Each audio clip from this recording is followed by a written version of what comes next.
We all know how big rivers bring water from mountains to the oceans. A strong laminar flow that's been there for hundreds or thousands or even millions of years. And this behavior is understandable, predictable, and you can describe that in simple terms. And then when you look at a mountain river flowing down from the mountains through rocks, the flow is fundamentally different.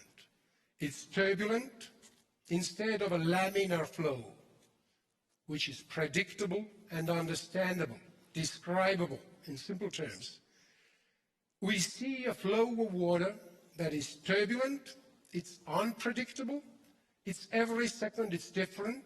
When you picture it over time, you have very, very different pictures. And it's very hard to know how it's going to flow, except one big thing. More or less we know in which direction it goes. So the basic principles are there in place, but on microscopic level, it's much, much more complicated. And I think that's exactly what has happened after the new technologies have democratized truth. It's accessible to very many people. We can spread our ideas, very little barriers of entry, no censorship, either implied, implicit or explicit. Everybody can express their views, be they right or wrong, and to find out what is very, very complex.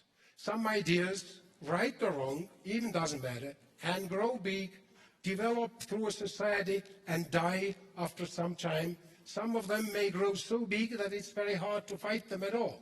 Some of these vortexes may kill people, not maybe in the direct sense, but at least in the sense of being unable to fight, even if it's wrong, even if it's untruth, even if it's unfair.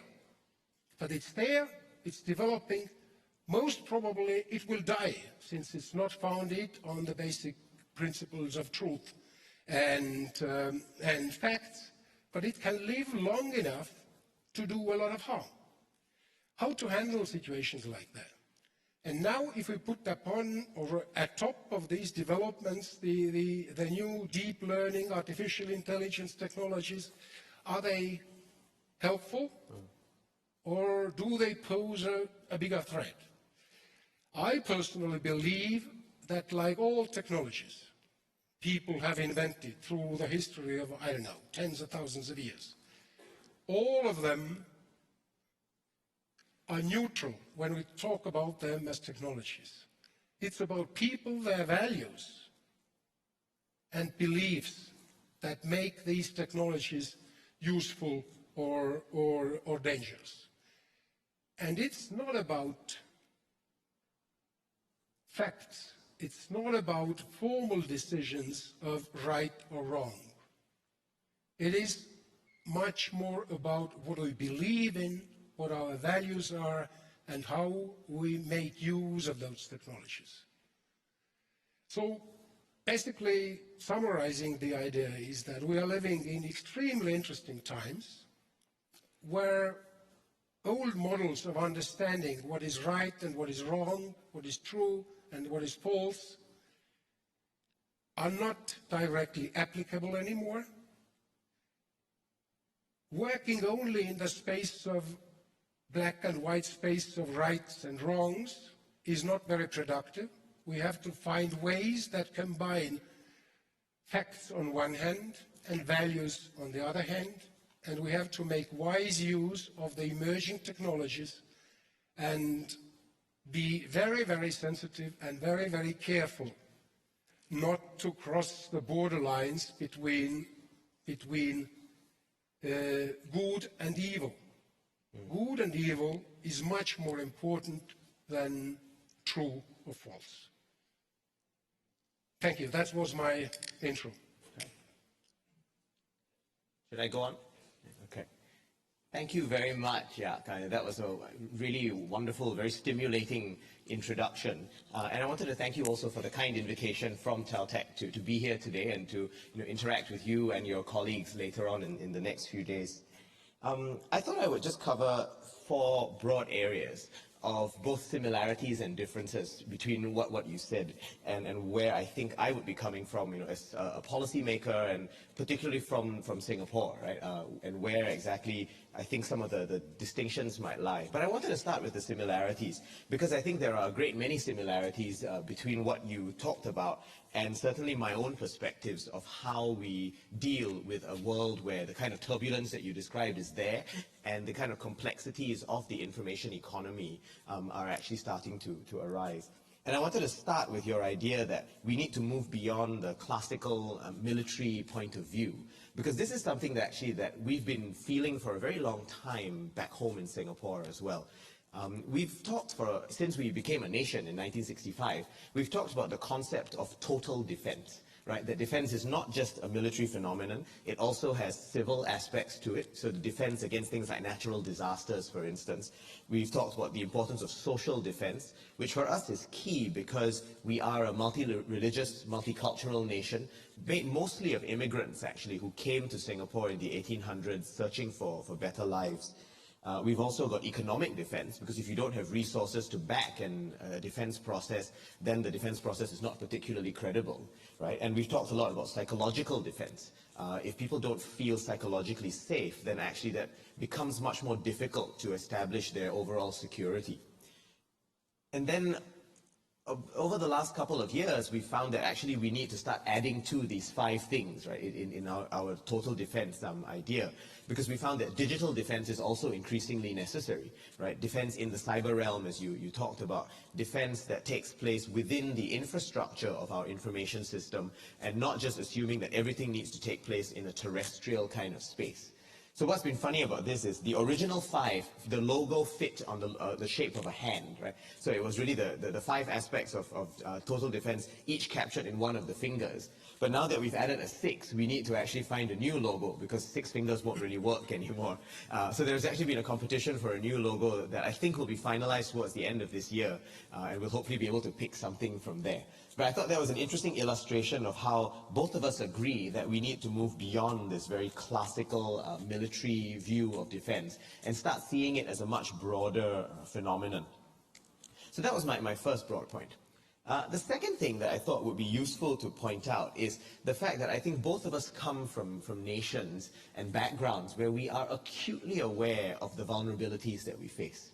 Right, you talked about the cyber attacks on Estonia in 2007, and I think both our countries actually are continually dealing with a deep and acute sense of the vulnerabilities that we face. Michael Liefer, the international relations scholar and historian, actually, when he wrote a book about Singapore's foreign policy, the title of it was Coping with Vulnerability.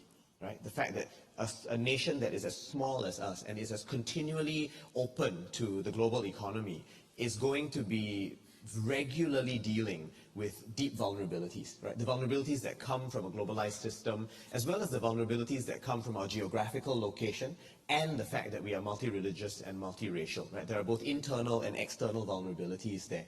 Now, these, I think, are slightly different from the vulnerabilities that Estonia faces, right? Yours are primarily externally facing ones, but of course you face your own internal vulnerabilities. You have a different kind of ethnic composition compared to Singapore's, but I think there again, there are the kinds of balances that you have to strike are quite similar to the ones that we are faced with. And in the information economy, in the information society, I think what we see is those vulnerabilities becoming potentially much more acute.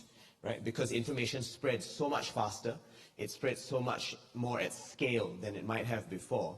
And that means that mistruths or untruths or distortions of truth, which might have implications both on economic standing as well as the social balance amongst our different parts of the population, those become so much more critical, right, in this world that we are dealing with.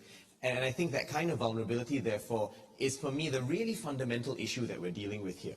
Right? It's not just that defense is a multifarious phenomenon. It's the fact that actually we are dealing with vulnerabilities along many different fronts, and those need to be balanced off against each other and held in a very delicate kind of balance constantly for us as policymakers. So that was my second point, right, on the issue that I think we face very similar vulnerabilities. The third thing that I wanted to talk about is what I like to call complexity broadly.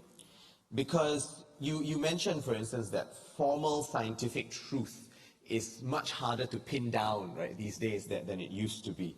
And that in a lot of cases, we don't have any single answer about what is true versus what is false, or even the more difficult question, what is right and what is wrong. And I think that's exactly right. We in Singapore often think about the fact that we are faced with deep complexities, and that complexity means that we are dealing with a fundamentally unordered system of policy making and a system of even being, right, as a nation. That's opposed to the very Cartesian physics view of the world, right, which says that there's a certain linear predictability out there. What we are instead dealing with is a world of deep interdependence, where technology is intensifying the interdependence. I think what we're facing is also social complexities, where what is right for one group is not going to be necessarily right for another group. And again, technology intensifies some of those gaps by highlighting and juxtaposing these differences of views much more starkly than they might have been before. What I would add to what you said is actually that we're also facing a lot of dynamic complexities. And what I mean by that is, sometimes maybe what is right or wrong will emerge over time, but today it is impossible for us to see what those effects might actually be. So a policy that looks really sensible at one point in time might end up having many knock-on effects in the future that we are not able to see. So population policies today, or certain economic actions that we take, in the long run might prove to be much more right or much more wrong, depending on how they actually play out. And I think those dynamic complexities intensify with the fact that technology is actually speeding up the pace of change that we actually are faced with. And then I would add as well that we're often faced with what I would like to call generative complexities. So these are situations where, in different circumstances, what looks like the same sets of causes might have very different sets of effects.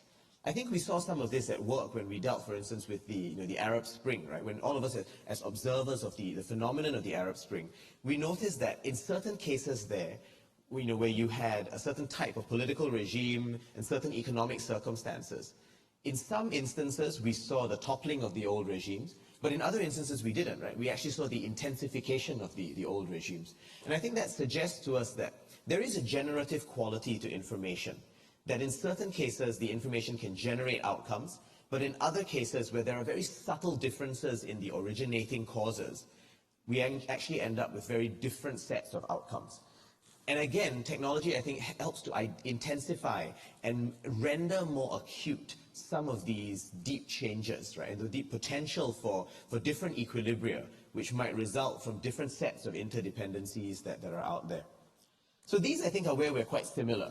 The fact that we are dealing with a broader than military phenomenon when we deal with cyber and digital defense, that we are dealing with fundamental vulnerabilities as small countries, as you mentioned, and the fact that we're dealing with an infinitely and intrinsically more complex environment today than we might have had to deal with in the past, where there were more linear and more predictable sets of outcomes.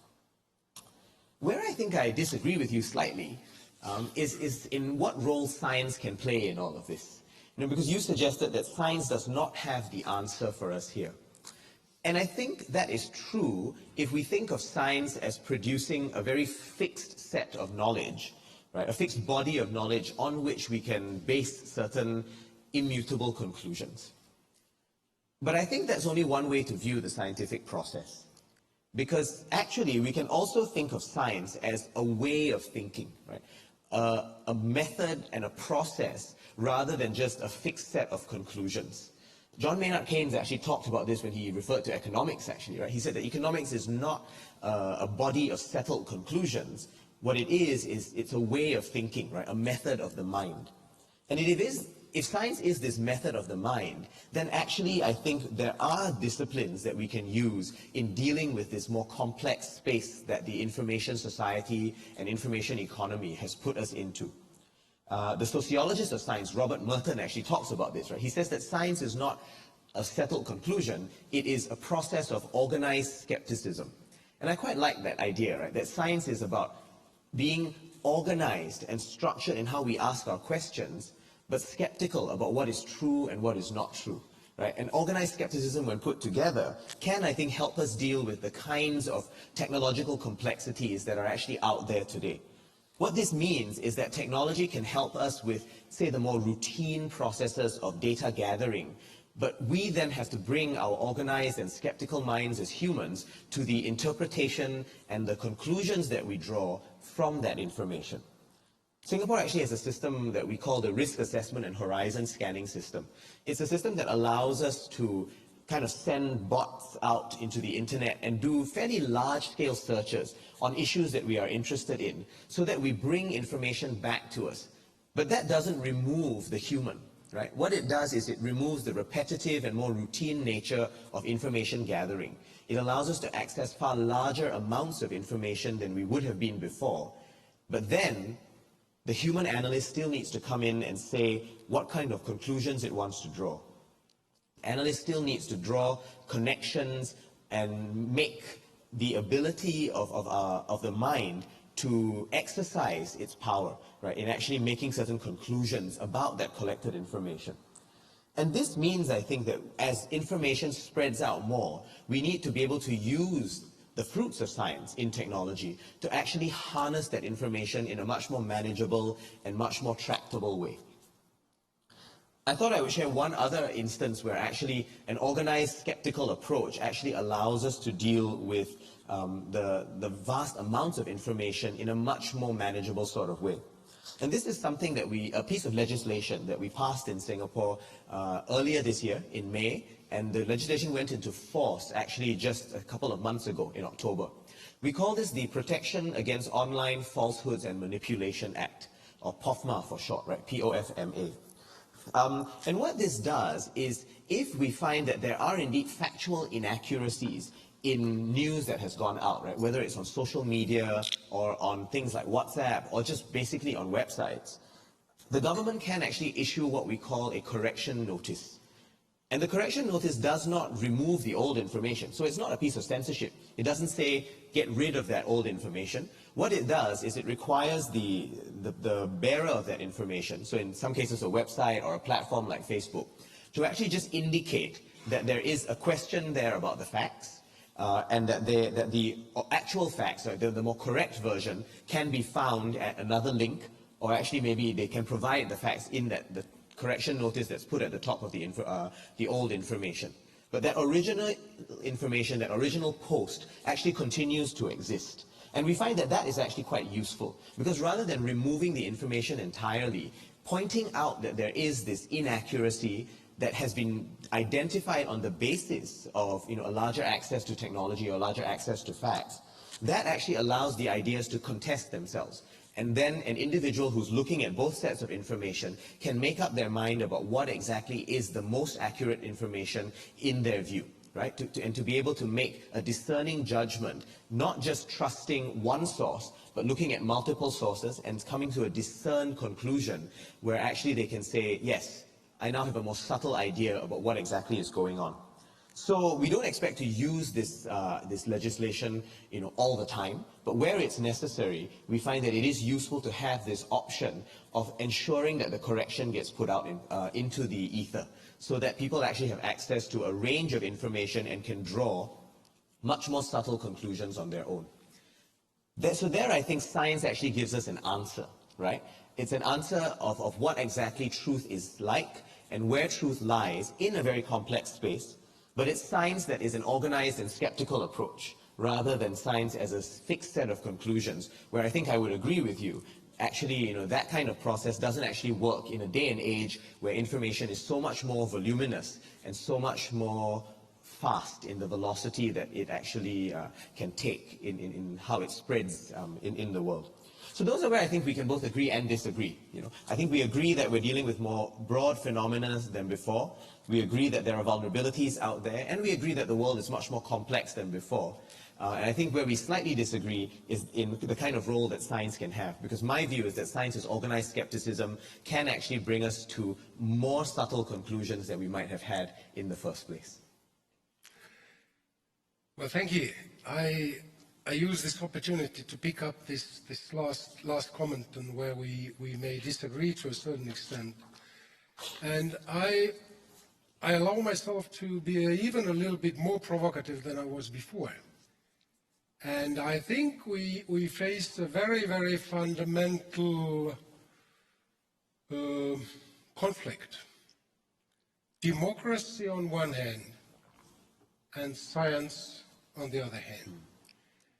And I would argue that these two activities or these two approaches to solving problems are in a fundamental conflict, and I'd explain why. Democracy is about finding a balance of interests, different views, different preferences, and we vote. Vote is the core method of reaching a conclusion. Science is fundamentally different. You never vote. Fundamentally, no votes at all. Because we know very smart, wise, far-looking scientific discoveries. If they were ever voted, they would have never emerged as truths. Yeah. Never. You never vote. One wise man may be closer to truth than a billion idiots. Or people who are mistaken for whatever reasons, not just idiots, but simply mistaken for whatever reasons. Yeah. And now we have a very complex world, increasingly complex. And what we see is this complexity on one hand has brought to, I would say, a polarized and oversimplified political arena. The debates are never balanced anymore. Nobody stands in the midfield. Everybody goes right or left, and then they fight, and then they don't argue. They fight each other in a way, and then there is a kind of a vote, and the outcome is a political decision. Brexit, a very, very good example. Nobody knows whether it's true or false. Nobody knows whether it's right or wrong. But that was a political decision. And this is a reality. No science whatsoever involved. Science was discarded. We're fed up with specialists, was the statement, the famous statement. But Brexit is a reality. And it was much closer to the hearts and minds of the British people than the arguments both parties produced with the help of tens or hundreds of different professors and academicians. Unfortunately, to my understanding. So I think it is combining science with its elitist, not majoritarian, but very, very elitist approach with arguments on one hand, and the quest for democracy, of equal choice. Everybody is equal, everybody has one vote. 2 times 2 is 4.5, if it's good for the voters. And it may happen one day. I doubt we see one day. I think very many national parliaments have passed budgets where the numbers don't fit. Who cares? The votes are there, 51, passed. So I think this is a very, very, very, very complex question, and we combining these two is tricky. And the second argument, I think we should differentiate between policy and politics. Policy is easier because policy is specialist driven, and this is not so emotional. This is not so closely related to interests, party interests, professional interests whatsoever. It's much more technical. And in a technical question, most people trust the specialists. They say, okay, you know better, devise us the good policy. Politics is very, very different. Politics is something that people want to keep to themselves because they know what is right and what is wrong, what is good and what is evil. They don't trust professors.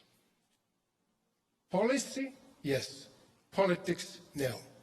Science has a much higher probability of being successfully used when devising a policy, but is much more controversial when you discuss, you want to reach a political decision. And we've seen on several levels, on the level of executive governance or parliament, where different parties have different research and scientific evidence in support of their statements. And they may be black and white, highly controversial.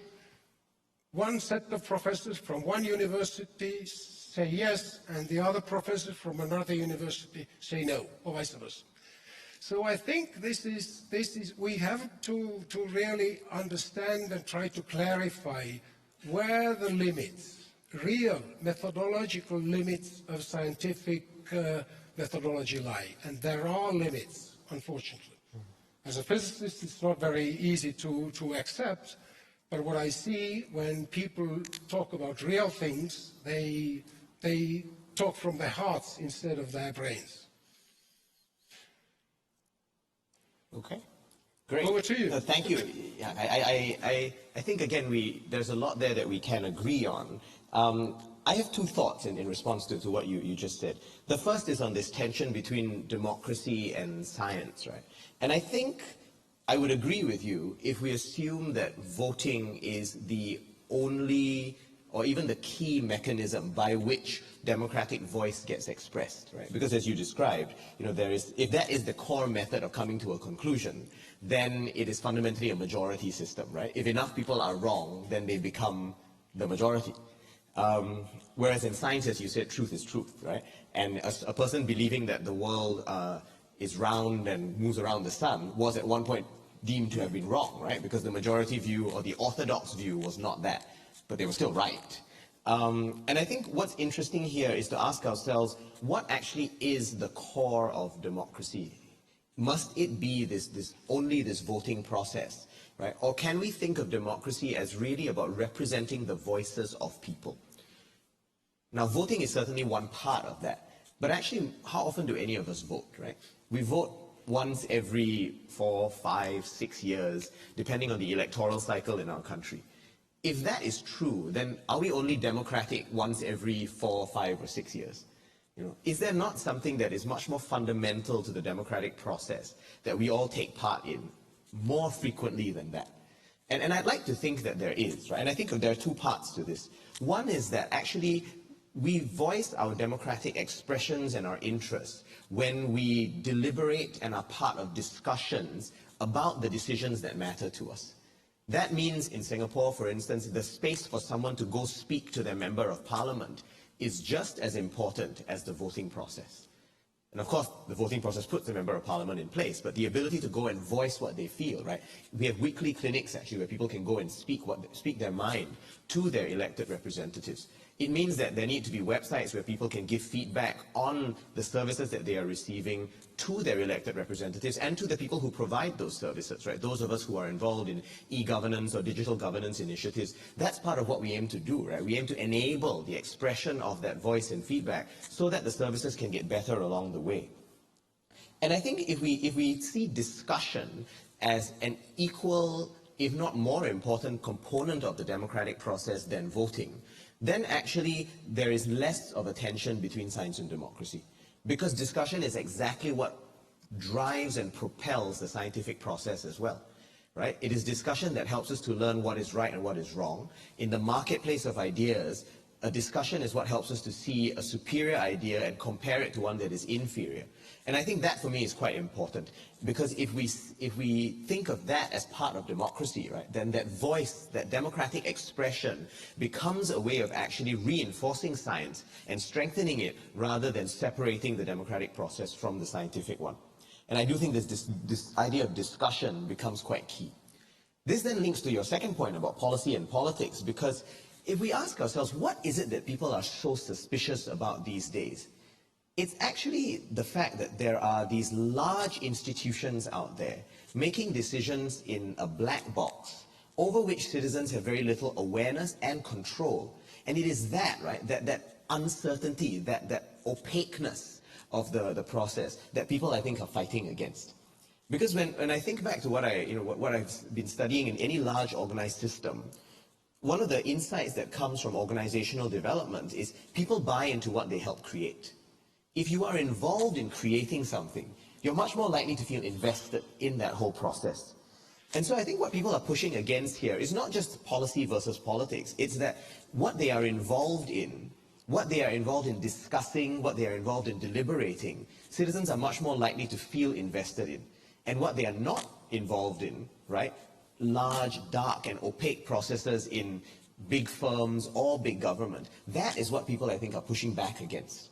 And so the solution then is not to abandon the entire process of governing, but it's to say, how do we involve people more so that by being involved, they can actually buy further into what they have helped to create. And there, I think, some processes like citizen assemblies, citizen juries, platforms whereby citizens come together to be involved in the making of politics and of policy. That, I think, is how we actually address some of these deep disenfranchised sentiments that certain sections of the population are facing. So I think the problem with Brexit, for instance, is that maybe a decision of that level of nuance and complexity shouldn't have been the subject of just a single vote, right? It needed to be the subject of much more nuanced processes where people could have learned about what was going on rather than just say yes or no when actually the answer might have been maybe for what they wanted to do. So I think these kinds of processes where citizens get involved in the politics and the policy are actually what we need. And we see interesting examples of this, right? There are deliberative processes taking place in Australia, in American cities. Singapore has a process that we call the Singapore Together policy process, whereby we are involving citizens much more in not just high-level policy making, but actually figuring out what kind of delivery platforms works best for them. And when we combine both the policy formulation and the policy delivery process with the insights that citizens can give us, then I think we involve them more. And when they are involved, they are much more bought into what they have helped to create. So I think there are ways to balance the scorecard that you described and actually reduce the tensions if we start to think about democracy in a much more broad way than just voting. Democracy, I think, is one of the most overused and misused terms in the world. Yeah. And everybody tries to pick a version of democracy what suits him or her. But I think this is a very, very appropriate question, or a very, very, very appropriate time to talk about democracy, and especially in this framework, you coming from Singapore, which very many liberal democracy supporters think is not a liberal democracy, although they agree that it is democracy of its own kind. That's clearly the great political work done by late Prime Minister Lee, I think, has created an exceptional example of a governing system that is both effective as well as just to a certain extent. I think there is a broad agreement that it is, in its own way, a very, very good solution. We know the liberal democracies are under threat, and increasingly people doubting that, or at least they are looking for a modernized approach. I mean, using the technologies, reaching out to people, involving them, using the technologies, e-voting or e-discussions. Citizens decide. There are different projects in Estonia, in a number of other countries, where we try to engage people into the political process. It's not easy, it's sometimes controversial, but there, I think, is a prospect of moving forward.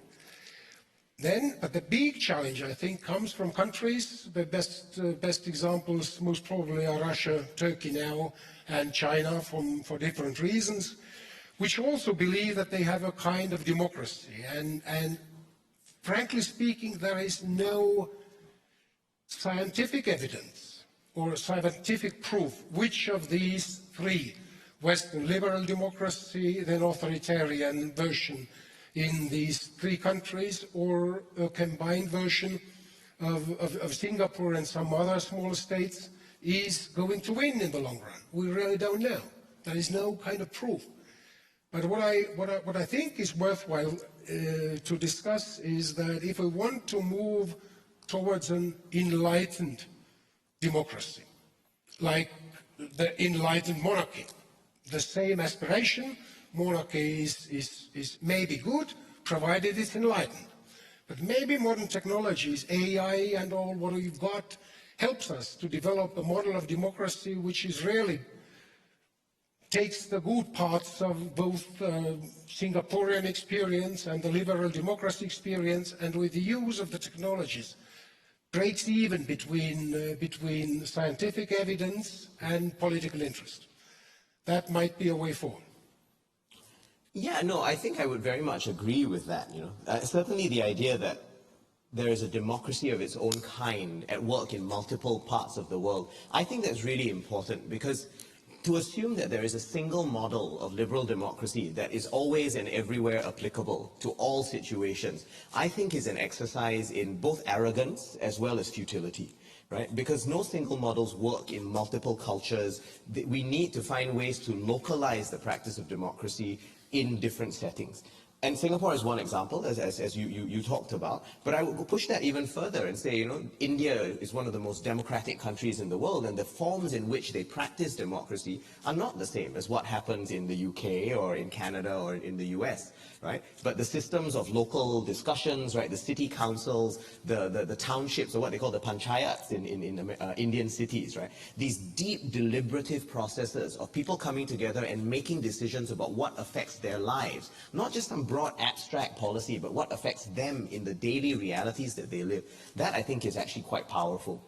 And I think what is important, therefore, is to look at whether or not human life is enhanced by the expression of democratic voice. Whether that voice is expressed through the mechanisms that are available in the US cities, through what Alexis de Tocqueville talked about in the voluntary associations and the townships, or whether we see examples of British democracy, or whether European democracies are what's needed. I think the core thing is to ask ourselves, is human life actually being enhanced? Is human security happening? Is inclusion happening? Are we protecting the weakest parts of our communities? Is innovation and economic competition happening in ways that enhance public value as well? And if the answer to those questions are yes, then I think it is the outcomes by which we should be measuring systems, not necessarily their adherence to a process that works only in some places versus others. Yeah. So I think we're very much in agreement there. And I think the key is to ask ourselves, not so much which model is going to win, because that might be an interesting question for academics, right? And certainly I enjoy having these discussions, when I'm working on my PhD at Oxford.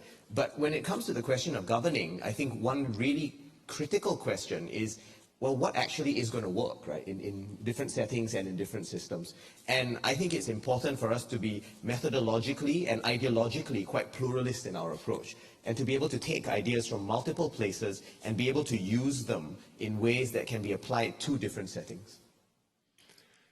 Well, I was thinking in the old days when I went to school in my childhood, there was a kind of an eternal polarization between physicists and poets. They were thought that they are two ends of very different worldviews. And to a certain extent, now we sit here. A poet, in a way, I think it's fair to say you're a poet, and I was once a physicist. Yep. Maybe even today to a certain extent. And it ends up in where we disagree. You believe more in science than I do, and I believe more in poetry or feelings than you do. That, I think, is a fair point where we can disagree, and I'm happy about it. I think it's time for questions, if I'm not wrong. But yes, thanks a lot. So as you already saw, first, wonderful conversation. We learned that this old saying that future is not what it used to be. So as we have also people watching us in Facebook, then we have also, we're using the digital means to send questions for all of those who are here who want to ask anonymously for some reason, are also welcome to use slido.com and the key TalTech. Plus, I am happy to share the microphone. And just as a remark for the recording, when you ask the question, then the speaker will repeat your question and then answer. But are there perhaps any questions so far? Yes. I have a question to Jaak. My name is Martin, Tallinn University of Technology, of course. And your background, Jaak, is a physics. And you know that physical space has 3 coordinates, x, y, and z. And just you told as well a mental space or so, what has coordinates in my mind, truth or false, right and wrong, and good and bad. Did you made it intendedly, or it happens to be so, or is it some kind of mental world, or is there any mental vector to evaluate in this space? Well, thank you. I hope I understood what you asked me, although the question is in any case a very complicated one. Of course, the physical Newtonian space has 3 dimensions, we all know that, and Einstein added a 4th one, the time, and many people believe, at least physicists do believe, that you can explain everything that happens in the real world in these 3 dimensions. Now, I think it is fair to say that there is another space, which I would call a space of values. They are what is valuable to us, what we think is valuable, you build an identity, a personality, a subject. And now the question is that, is there any metrics in this value space? How many coordinates? 2, 3, 4? It becomes complicated when there is more than 3. And that's why I think that, yes, I think we can have these coordinates in a value space and we can position ourselves in the value space. By the way, cultural values, Engelhardt has tried to do that on 2 dimensions, and this is a well-known mapping of cultures, not persons, but nations and cultures. So, yes, I do believe that you can use scientific means to study the value space as well. Okay, thank you. Maybe I ask a short question more. Are these coordinates or axes, good, bad, truth, false, and wrong, right and wrong, are these orthogonal or not?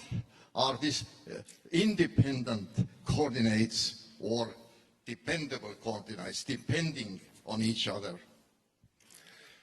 Well, this is, a physicist can give you a very good physical answer. Is this a rectangular space or not? And I would give an answer that basically comes from general theory of relativity. You can always define orthogonal value coordinates under any given situation, but there is no global orthogonal metrics that can be used everywhere, anytime, to any problem. Locally, yes, globally, no. Thank you. And now we can see that we have already 3 questions in the internet. Maybe I can ask Aaron to comment on that. Sure. I mean, I have a mild geeky interest in some of these issues, so I thought I would just jump in and say this, which is, I'm not a physicist by training. I enjoyed physics lessons when I was in school very much, but I have one thing I have slowly been becoming more interested in is the science on complex systems. right? Some of the work that's being done by the Santa Fe Institute in the US, for instance. And what I like about their work is, first of all, they look at physical systems that are nonlinear, right, and that are deeply interdependent, and find that many of those can be characterized by simple rules, right? So flocking of birds and schooling of fish, for instance, not easily predictable to a point on a set of coordinates, but predictable nonetheless by the description of simple rules. And I think if we add on the notion of values, then we have the related idea of complex adaptive systems, right? Complex systems in the social sphere where there are different perspectives on what is right or wrong, what is good or bad, and those then give us some of the most interesting, I think, conundrums that we are faced with today. Demographic problems, climate change on the other hand, all of which are dealing with complex as well as constantly adapting systems. And I just am very encouraged by the fact that these are not necessarily amenable to study in the same way that a fixed physical system would be. But some of the laws of science and organized skepticism can still allow us, I think, to understand them in quite sophisticated ways, where I would agree with you, right? You don't have this kind of global optimums or global orthogonality, but there can still be a deep understanding of how the interdependence amongst the axes actually plays out. So, thank you, Aaron. And I will move on to the next question, which has also received 1 like. So we have inclusion in that sense. And the question is the following, and perhaps it is a question to both of you. So, what is different in information wars for small and large countries? How about right and wrong and true and false? There's probably this reference to this, the strong, the strong do what they wish and the weak suffer what they must. But so please, perhaps Jaak can start. Well, first there was a question for preparation of this discussion put forward by you, that what is different in these, if not information wars, then at least information conflicts. And one thing, what I think is important is that information space is much more democratic in the sense that to develop a classical defensive system is only possible or only feasible for big countries. I mean, nuclear armament or satellites and all that, that is left only with the big ones. The small ones have to fight with much more traditional means. In cyberspace, the barriers are much lower. It's much more democratic. Even small groups of people can develop wonderful ideas and memes that attract support from all over the world. So it's much easier for the small countries to develop effective ideas, effective systems, their stories. And I'd like to emphasize also the need for a good story.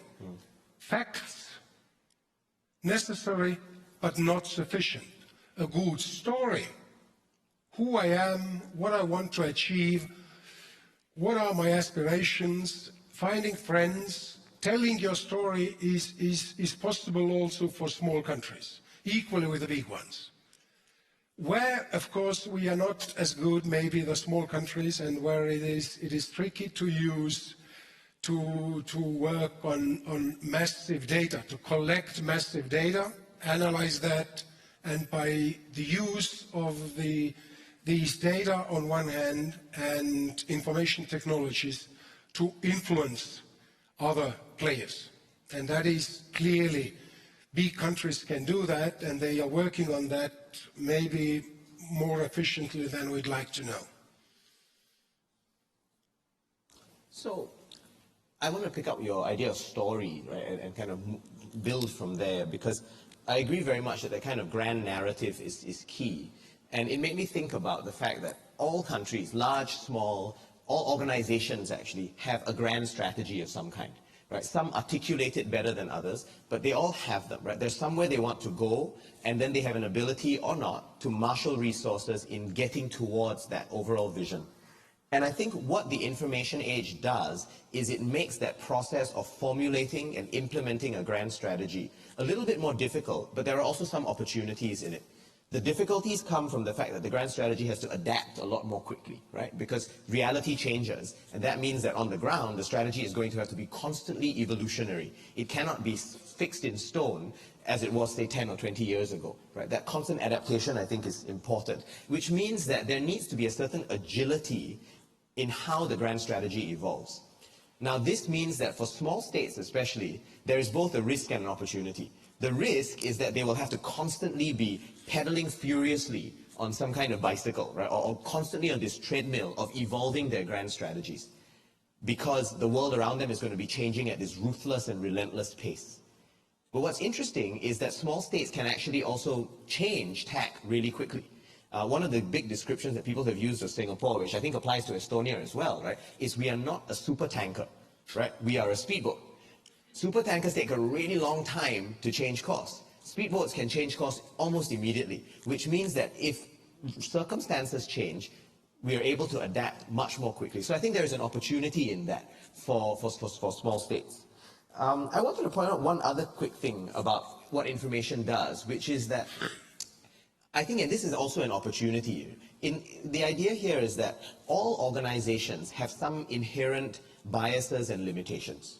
This doesn't make them bad, it doesn't make them malicious, it just makes them human, right? We all individually have biases, and the organizations we are in, therefore, also have biases. We may believe certain things unthinkingly, we may think that some stuff cannot ever happen, and those are all our biases, right? They are a result of the worldviews and assumptions that we have. What I think the information age does for us is it helps us to re-examine that bias a lot more. And that may mean that if we use it well, right, using the kind of information that's out there and the data that's there, we can actually update our biases and update our Bayesian priors in a much more sophisticated way than we were able to before that information was accessible. That may mean that we, as countries, can reach out to citizens and understand their perspectives a lot more, and not assume that the government by itself always has answers. I mean, I study public administration, right, for my PhD, and one of the big themes in that is that there is increasingly hybrid forms of government out there. Government between the state, businesses, and civil society, as well as individuals, all coming together and mutually complementing, because they bring different kinds of information to the process of making decisions. I think that actually can be a very powerful opportunity as well, if we know how to harness it, because it relies on the quality of information that is available to all the different players. Thank you. And I will now combine perhaps two questions, because we keep getting a lot of them. So next question would be, in the postmodern age of today, how do we balance doing what is right and true versus then obviously what is wrong and false, even if it may not be beneficial? And secondly, is it possible to reach some kind of global democracy with the development of digital space? Thank you. Maybe Aaron can start this. Sure. So there's kind of two questions there, right? One is about right versus wrong and true versus false, and then global democracy. So on the first question, the thing that I'm tempted to say is that actually with much richer, more nuanced, more finely granulated information, I wonder if we need to move away from the idea that, there is a single truth out there, because that's actually quite dangerous. What we're seeing from information these days is that actually the truths that matter can be very finely and subtly granulated amongst different people, right? Even around ideas of how we vote for certain things or the kind of electoral decisions we make. If you live in a rural, not particularly high-skilled area, your views of things may be very different from your view of an issue if you live in an urban center that is extremely well connected to the internet. So I think context actually matters a great deal. I would be very worried about ideas that there is a single narrative out there that is always right and true and must dominate the wrong and the false. I think we need to be very wary of that, because that links to my previous point about bias. Right? Many of those beliefs may come from our own actually deeply held assumptions and worldviews, and the more we question those, the more we realize that actually we might need to be a bit more subtle about things. This then leads to the global democracy question, because again, I think that we probably need some kind of global governance system for certain phenomena.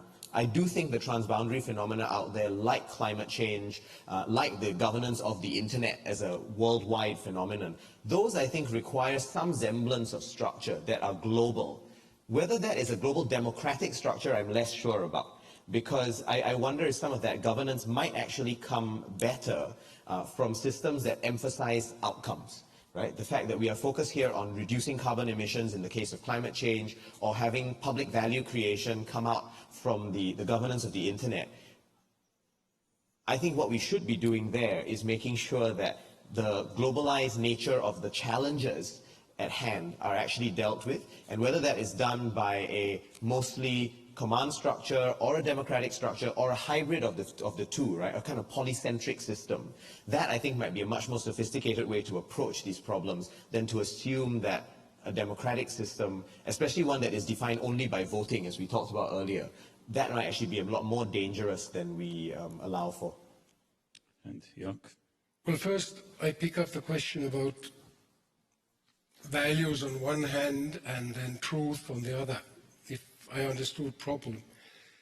It brings to a debate that we've had in Europe, at least, and also in Estonia, between the value-based politics and realpolitik. It's a German name for a pragmatic approach to political questions. Well, truth is one of the values, actually. So I think we should frame it slightly differently, that what is the right value set to be used under certain circumstances? It very much depends on what the problem is. Sometimes you simply think that it is good to tell a white lie. Very classical situation. In the case of children, if you want to be nice to people, you don't tell that they are badly dressed. A number of small things, but this is something we do as humans, because there are other values, and we balance them in a way. We do it differently in different situations. Countries use them differently, big and small ones use them differently. So I think there is no fundamental controversy. But I think we always have to be aware which values we make use of. Because, and I think here we have to be very transparent.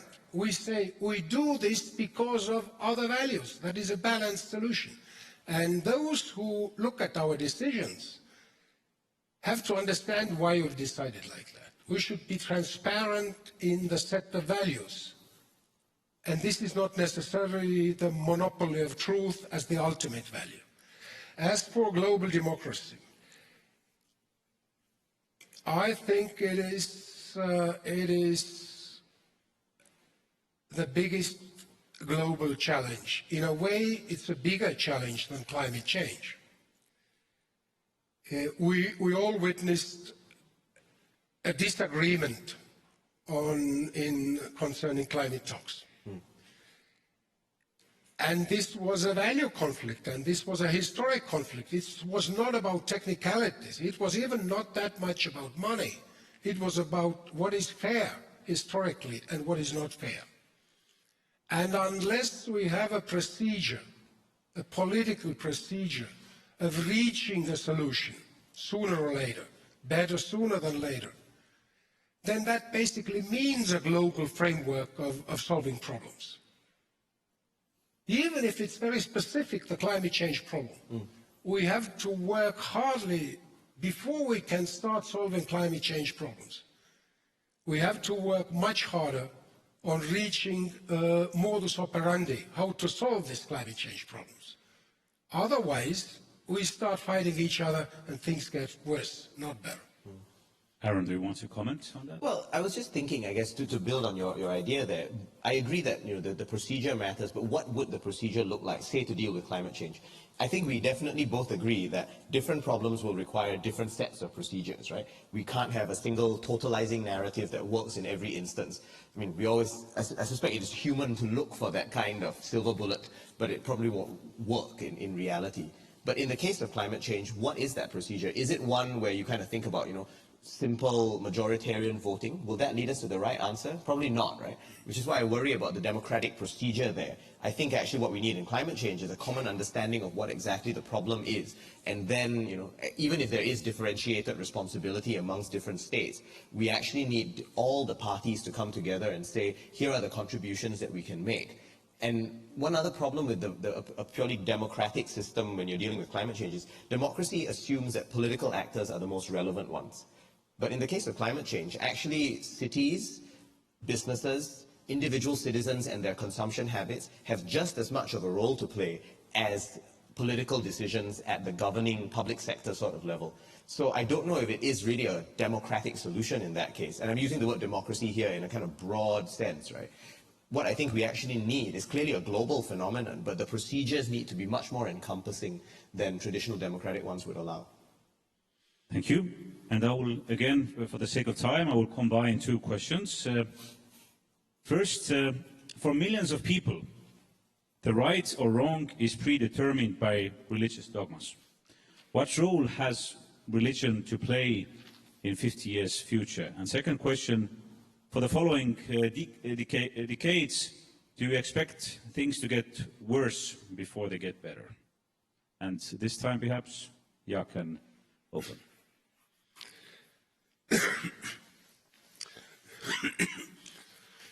Well,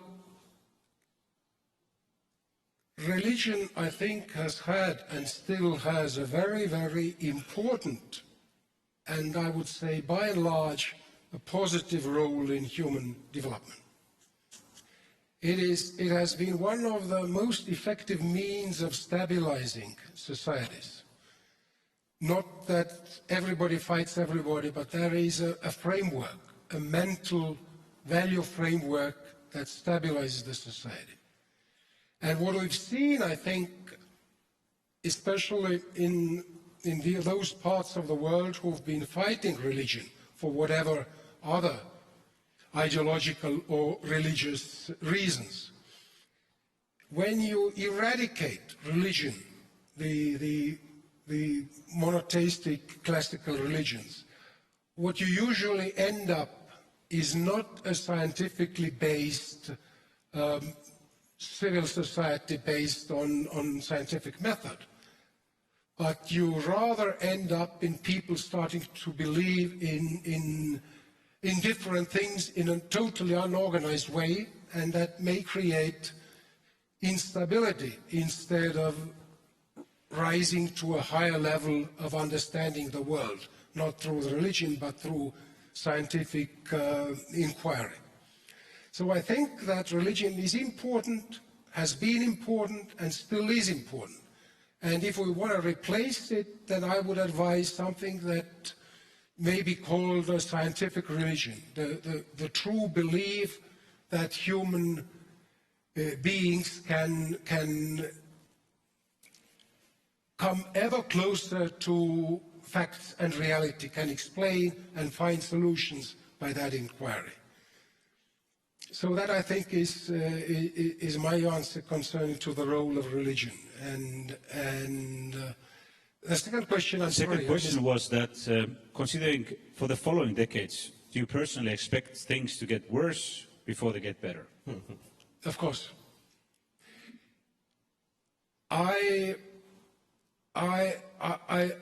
truly believe that all questions, before being answered, must ripen, must reach a state of urgency of some kind. Of course, it is often very useful to solve them as early as possible, but trying to solve them too early, may bring to bigger mistakes, because when a problem is ripe, so to say, then you understand all the problems, all the complexities related to that question. Yes, most probably it's getting worse before it's getting better. Thank you. And Aaron? Wow, these are both quite big questions, right? So on religion, I would agree with Jaak that that there are important positive effects from religion which we should not ignore. The religions at their purest, right, encourage deep thought, discernment in particular approaches to problem solving. They emphasize regard for humanity, no matter what the station in life of a person is.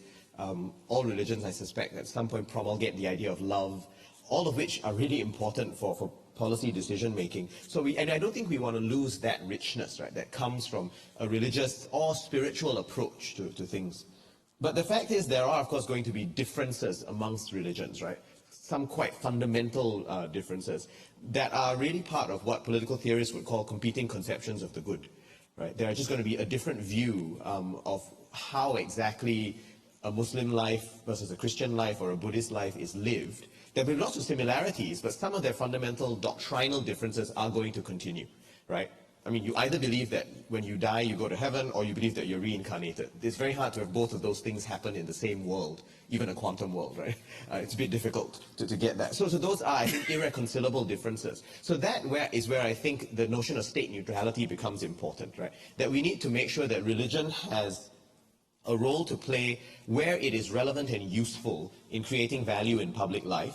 But we should also allow for the fact that these private conceptions of what is good or what the fundamental aim of a life should be can be lived out by people in a way that is tolerant, mutually respectful, and in a way that doesn't actually result in religion becoming a source of violence or conflict. So I think that for me is quite key, to make sure we get the positive effects of a spiritual or religious influence, but not at the same time lapse into situations where one faith is allowed to dominate others, and we then end up with situations of sectarian kind of strife. On whether the world is getting better or worse, right, over the next decade, just last week I was at an Asia-Pacific event organized by the Obama Foundation. So a lot of yes we can kind of messaging going on there. It was a wonderful event. They gathered for young leaders between 30 and 40 in all of the Asia-Pacific. And it was really interesting to see both the gravity of the problems and the kind of optimism that existed at this gathering of 200 people. The gravity of the problems is there, right? There's increasing global competition. We face vast inequalities in all of our societies, as well as between different countries in the world. Climate change is not going to go away, and we've seen that even when we're talking about the information age, climate change is there, ever present as a problem. And then there are kind of the older problems of the early 21st century, right? Problems of radicalization that have not really gone away, but we're so used to them that they kind of exist as background noise in a lot of the analysis that we undertake. But then on the other hand, there's a lot of people rallying to actually start solving these problems, right? There's, I think at the moment, a much greater exercise of human agency today than there was, say, even 10 years ago, right? People saying, we're not going to wait for the large institutions to solve these problems. We're going to take action at our individual, hyper-local level to start addressing these. And that gives me some cause for optimism, actually. So I do think, in the next 10 to 15 years, things are going to get better.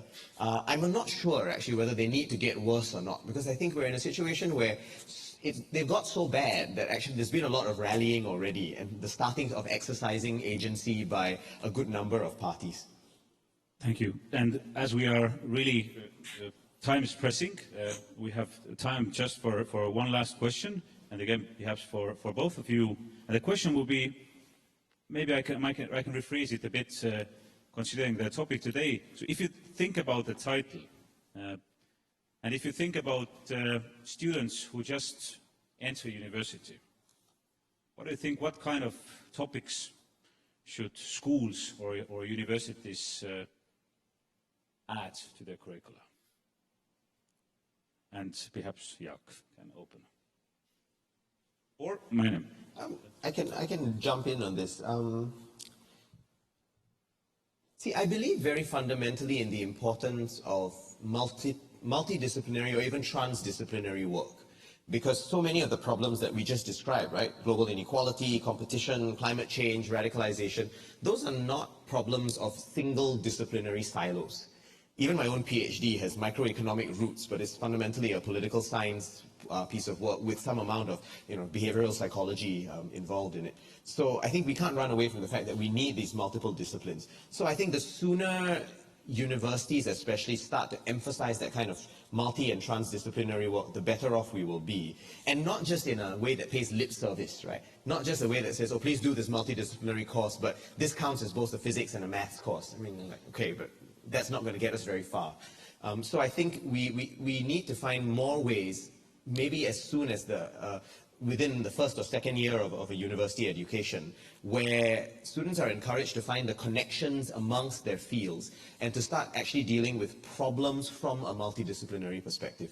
And what I mean by that is, I don't think we need necessarily courses in climate change, but what we need is for that kind of work to feed into all the existing courses such that a student will be able to see the connection amongst the different disciplinary approaches, and then hopefully be able to bring those different approaches in actually dealing with the real life situations that they're faced.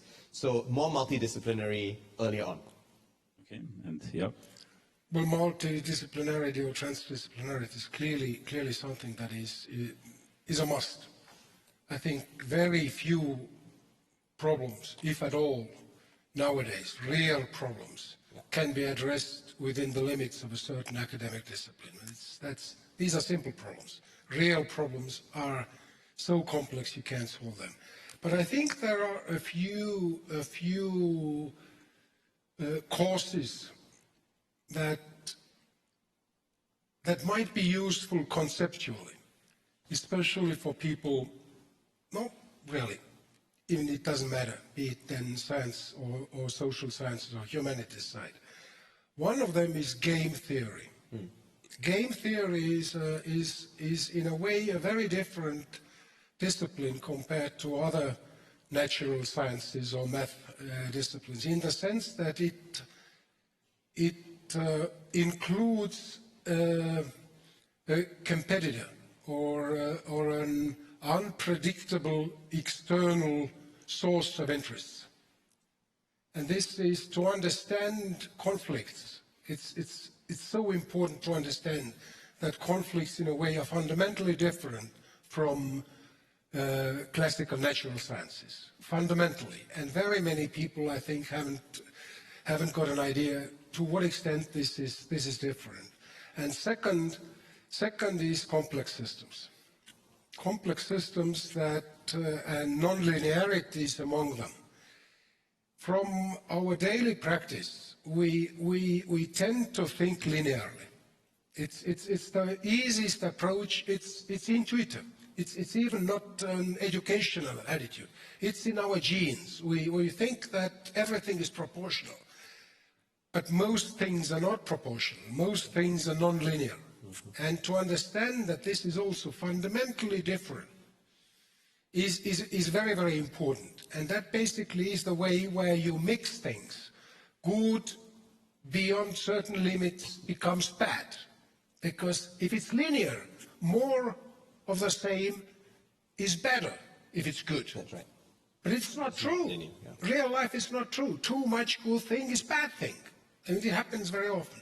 I think these two things, complex systems, non-linearities, and game theory. So wow, what a conversation. And thank you guys. Thank you all for coming. And let's make an applause for our speakers. Thank you. I come to your university. I come to anywhere that teaches game theory and complex systems. Thanks. Thanks, Ina. Thank you. Right there.